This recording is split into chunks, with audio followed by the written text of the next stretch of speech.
Hello and welcome to Around the Wickets on ThePapare.com. It's lovely to be back with you, and we're close to Christmas and the New Year, and as you know, Sri Lanka are playing in New Zealand. Now we're talking to you, I must say, with the first test done and dusted, with the Sri Lankans performing absolutely brilliantly to come back from behind more or less to fight it out and ensuring that the game would be a draw. Now, just to recap, Sri Lanka made 282. I'm sure you know all these scores, but I just want to remind you, New Zealand made 578, and then that record batting by the Sri Lankans, Mendis and Angelo Mathews. Mendis in particular under a lot of pressure, putting his hand up, making 141 not out, and Mathews 120 not out, batting through a day and creating a record for Sri Lanka, and a very creditable draw for the Sri Lankans. Now, talking about creditable people, I got Malinda Warnapura here. He's replaced Favis Maroof, who's he's putting his feet up and enjoying himself, having a long holiday. But poor mortals like us, we got to be working and talking to you. Malinda, thank you for joining us. What are your thoughts on the first test match, particularly? Let's talk about Sri Lanka's batting performance. In the first innings, Mathews and Karunaratne. In the second innings, it was even better. Yeah, very true. As we all know, it's a very good comeback from some of the youngsters, very especially we were talking about Mendis. And then again Angelo Mathews. First innings he made some great contribution, and when you look at the scores, first inning we were 282 all out, and second innings we were 287 for 3. Something good to talk, and a day with Mendis and Angelo Mathews batted for a whole day, and you just see in the scores difference, attitude, pressure, everything. Just we've been talking for a long time, but when you look at these scores, I'm sure it's a very good booster for, especially for young man Mendis. And then again Angelo Mathews to come in form. We all know he's the best batsman in the test side, and to score 100 in the first test and to finish off well, I'm sure team will be with more confidence. Yeah, see, one thing that we need to try and understand, I mean, Malinda can contribute because he's been an ex-batsman. It's about putting your hand up, coming out of pressure and coming out of a lean trot. Now we know that Mendis had to cop a lot of flack from people watching him, a lot of criticism, selectors were criticized, and he fails in the first innings, Malinda. So you're under pressure somewhat. You have a bad series at home, not a very good series before that, and then you fail in the first game. How would a batsman, what would be his mentality, and how would he approach an innings like that? If you were him, what would you do? I think that's the greatest way to answer as a player, because you can't answer every question on social media and even the people behind the scene, managers, selectors or whoever. But I'm sure Kusal just played his role, and he just showed that his class. We all know he's a youngster with a lot of potential. He could be one of Mahela Jayawardene or Kumar Sangakkara later on. So we had to be a little patient. Unfortunately, he had a very bad patch, but scoring 140 in second innings after failing the first inning, great comeback, and that's the perfect way for a batsman to come out and show that I'm capable of playing for Sri Lanka, and I'm batting wherever you want me to bat. So I'm sure he's a youngster, so we'll always have to be patient and make sure that he's going to be one of the greatest very soon. Right, now just to try and bring you up to date with some of the records they created. First Sri Lankan pair to bat through a day in an away test match. Now that's a huge achievement, considering that the conditions weren't the best when you are a team from the subcontinent. Then Sri Lanka's highest partnership for any wicket against New Zealand. First pair to bat through a day in a test for 10 years. That's a long time. And highest fourth wicket partnership at Basin Reserve. Then Sri Lanka's highest partnership for any wicket in the second innings of a test match. Now, lots of positives, momentum with Sri Lanka.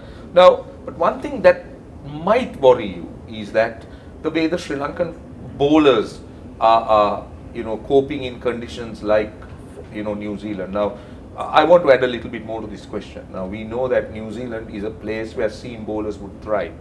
What was wrong with the Sri Lankan bowling? What do you think went wrong? When you look at the wicket, same thing. When we were batting first innings, they were troubling few batsmen with that short delivery. But we didn't see much spin. We have to add that Dimuth Karunaratne's innings was one of the best once again.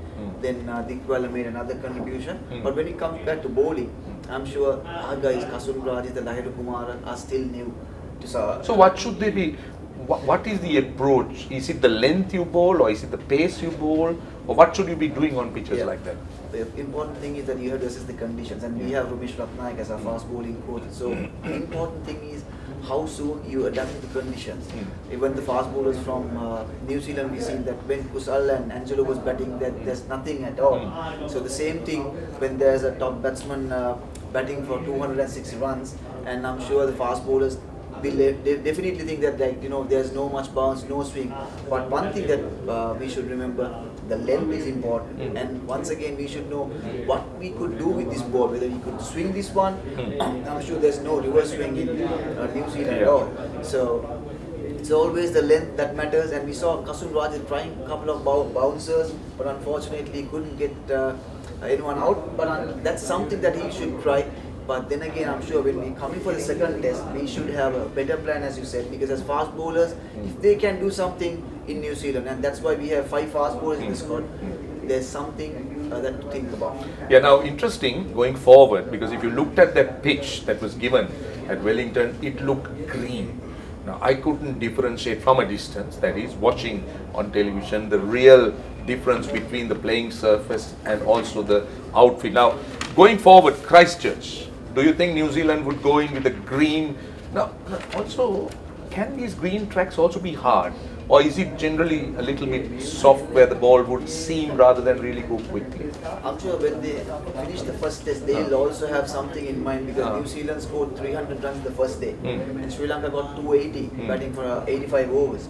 So there's something to think of, because New Zealand will definitely know that their batting is strong, that they can bat well. And also with Mathews-Mendis and Angelo coming back to the scene, they will definitely have more pace and little bit more swing, because that's where, if they want to win a test match, they'll have to do something different. So the same way, if our guys also, when we talk about fast bowlers, that if we also can do something special with the swing and pace, I'm sure that we'll also have the same chance. Yeah, New Zealand would exploit the home conditions much better, there is no doubt. But what should Sri Lanka's plan be going into the second test match in Christchurch? First question, should the same team be retained? Now, 2 batsmen, I don't know whether this is fair, because 2 batsmen have already failed. Now we've got Dhananjay De Silva who struggled, we've got the opener Danushka Gunatilaka who has struggled. So do you think we should continue with them, give them another 2 innings, or with the batsman waiting in the wings? Particularly, I think we need to mention the name Roshan Silva, who had a brilliant series against England, not being able to get into this side. That's because of the balance. So considering all that, what do you think, Malinda? I will always consider Lahiri Thirimanne as an experienced player. So you think you would leave Danushka out and put Thirimanne in? I would. Even after 2 innings? Yeah, because Danushka played in Sri Lanka as well. And when it comes to Test cricket and in New Zealand, you will always go for experience. That's my thinking.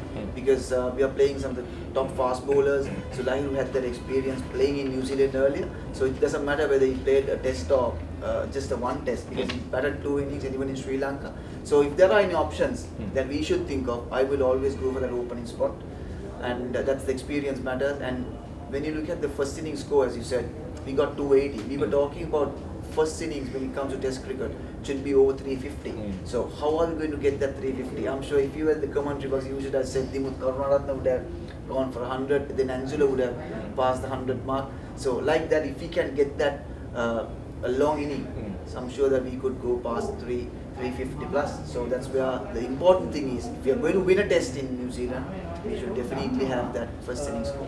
Yeah, just want to add a little bit more, Malinda. Now, selection is a very tough call, always, because there are certain obvious things that we see doesn't happen. Now, in the case of Roshan Silva, I think we need to mention that name because of what he had in that series against England. Now, how unfortunate is he not being in this side? Do you think he has any chance of coming back, or this is the right settled batting line? What are your thoughts? When you talk about Roshan Silva, he's not unfortunate only for this test. He was a very unfortunate player. No, but let's forget now. He's been given the chance. So when you look back last series, he's one of the best players. Came out, batted very well against spin against England. So when you go out to New Zealand and you have to sit out and watch. But then again, we know that this is because of the balance. We have to play fast bowlers, then only spinner is Dilruwan. So I'm sure Roshan will definitely come in at any time. So I'm sure his place is always there. But the thing is that if we are going to make a change, where are we going to change? Because Kusal back in runs. Dhananjay? Yeah, that's what the other option is. So even he's going to replace Dhananjay, my first option will be Thirimanne. Right, interesting thoughts from Malinda Warnapura. And now the second test starts on the 26th of December, Boxing Day. That's a big day, particularly in Australia and New Zealand or even South Africa, where the Boxing Day test match is huge. So Sri Lanka would go in with that momentum. And then what happens is the ODI series, the white ball series. Now we've got an interesting lineup that has been named by our new selectors, Ashanta Dimel and co. They brought in Lasith Malinga as captain, and then Niroshan Dikwal as vice captain. Then we've got a few interesting additions. They brought in Sikuge Prasanna virtually from the cold. He was not even heard of in the recent past. Lakshan Sandakan, interestingly, included in the side as the only frontline spinner. Asela Gunaratne is back. What are your first thoughts? Yeah, good to see you. Especially my thoughts are Asela Gunaratne is back in the squad. Then once again Sikuge Prasanna, a very good all-rounder. As you said, we didn't hear anything about him for the last few months maybe. But as Lasith Malinga appointed as captain, I'm sure that there'll be new thinking. So when you look at the team, there is, as you said, Lakshan Sandakan is the only spinner, but then again we have Asela Gunaratne, Sikuge Prasanna in the side, so definitely they'll play as all-round as well. So that's the options that we have, and batting line will be the same. We have all 7 batters in the side. Then we saw Angelo Mathews also bowling few overs. Yes, he's coming back. Something good for Sri Lanka. Yeah, and also now, are the Sri Lankans overhauling the system? Are they trying to change the coaching system? That's the next question, because new additions to the Sri Lankan coaching setup. Steve Rickson, the former Aussie wicketkeeper, who was also the fielding coach with Pakistan, he's been brought in as the fielding coach. One of the complaints were that the Sri Lankan fielding was below par. So Steve Rickson comes in, and then they bring in virtually an unknown John Lewis. He's been appointed the batting national or the national batting coach, I should say, replacing Thilan Samaravira. Now, do you know anything about John Lewis? Now, Rickson, we do know. What are your thoughts anyway about these changes? Unfortunately, when things are not going right, they'll definitely go for changes. And the selection committee is new, so they'll also want to make, now when you look at the ODI, it's got new captain. So the same thing, they'll also need some changes. So if you think fielding is not up to the mark, so the next option will be to have a new fielding coach. Then again, the same thing that Sri Lanka was struggling with batting. So there was a big issue with batting where we couldn't go for big hundreds. After a long time, there was in Angelo and Kusal coming into hundreds. So there was an issue, and they were talking about players' techniques and a lot of issues. So I'm sure SLC would have think, okay, it's time for us to think and get someone else to the job. So as a team, I am sure anyone doesn't want to make a lot of changes at the same time. But again, if there is a change to be done, I'm sure they have to take it. Malinda, as a coach, I want to ask you a question. Now, should the coach, particularly at national level, be given the KPIs or the key performance indicators to try and judge him? Because as you did indicate during that little explanation about Sri Lankan batting failing, I'm not trying to point a finger at anybody, but if you are the batting coach, if you are the fielding coach or the bowling coach for that matter, shouldn't you be given those tasks and the KPIs to virtually evaluate you whether you have performed or not? Because I've never seen that happen. Yeah, definitely. As any coach, you should have something to do. The important thing is now, as a batting coach, you always want the batters to do well. And even now, we have Romesh Ratnayak as our bowling coach. Then again, the fast bowler's job is to make sure that they do the job. At practice, coaches will do all their best. Same thing with batting. But the thing is, when the guys are in the middle, you have no control. No control at all. But then again, for about, we could just say a series or two, fine. But once again, if it's a failure for about a year or 1.5 years, then there's something to think about. But now, when we see Angie and Kusal back, sometimes you might say... You wonder whether the batting coach was wrong at all. Anyway, well, I can tell you that there is more good news for Sri Lanka. Sri Lanka beat India. Would you believe it? We've been losing so much to India. We beat India. Sri Lanka beat India in the ACC Emerging Team Asia Cup 2018. Now Sri Lanka beat Bangladesh going into that final. Sri Lanka lost to India in one of the preliminary games by 4 wickets. But what a final it was. Absolutely fantastic. Were you able to watch it? No, not the final. I just watched a couple of games earlier. It went down to the wire. where India finally lost by 3 runs, and the man of the tournament and the man of the final was Mathews-Mendis. I was impressed with Mathews-Mendis, the batsman. 310 runs, more than useful. The ambidextrous off-spinner, left-arm spinner. He was all right with his bowling, but what really make me excited about Mathews-Mendis is Mathews-Mendis, the batsman. Yeah, I watched the game against Afghanistan. He made 60 odd runs, and that was a good game. We won last wicket.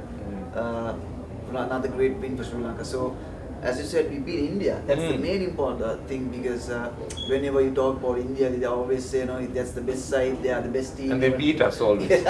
So when you come to the final and we beat them, because under 23 or the emerging is something to look at. So when you look at under 90, then it's emerging. So the players who represented in this tournament, I'm sure they'll be, some of the players will represent the A team and also the national team. So it's a great opportunity for us, and to win this tournament, and I'm sure that's something to talk about.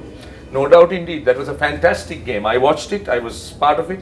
It was brilliant. Went down to the wire. Sri Lanka fought hard. India came back. Right, it's time now for us to end. All good things must come to an end. So we have almost reached the end of our program. And we want to ask you a question. We want to, as usually we do, the question of the week is, who was the first pair of Sri Lankan batsmen to bat through a full day's play without losing a wicket? So we are asking you about the first pair. You must remember, we're not talking about New Zealand or Sri Lanka, we are asking about the first pair. Now, the last week question was, how many test matches has Sri Lanka won in New Zealand so far? We've got an answer. Answer is 2. And the winner is Chatura Kumara Singha from Panadura. Congratulations, Chatura. You can collect your prize from ThePapare.com. So that's it on Around the Wickets on ThePapare.com. We hope to see you very soon again. Until we see you again, it's a Merry Christmas to everyone joining us. And if we don't see you before the New Year, it's a Happy New Year too.